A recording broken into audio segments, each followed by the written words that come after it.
आपल्या कर्तृत्व कामगिरीने सुगंधित होते.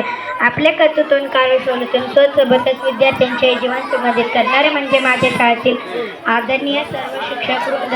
आज आपल्या शाळेत 34 मुलांचा निरोप समारंभ, यासाठी आपण येथे जमले आहोत. निरोप म्हणजे नेमकं काय? नि म्हणजे निस्वार्थ, रो म्हणजे रोष विरहित, प म्हणजे पक्की मैत्री. निरोपाचा क्षण नाही, शुभेच्छाचा सण आहे. निरोपाचा क्षण नाही, शुभेच्छाचा सण आहे. पाऊल बाहेर पडताना रेंगाळणारा मन आहे. आता आम्ही 5वीला जाणार आहोत. ही भावना मनाला खूप आनंद देत आहे, पण ही शाळा सोडून जावे लागेल म्हणून याचाही दुःख वाटत आहे. इयत्ता पहिलीपासून गोड आठवणी आम्हाला या शाळेमध्ये मिळाल्या.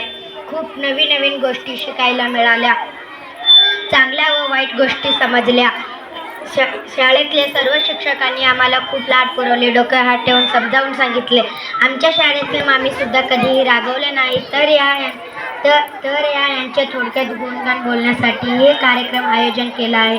एवढे बोलून मी माझे प्रस्तावित थांबवते. धन्यवाद.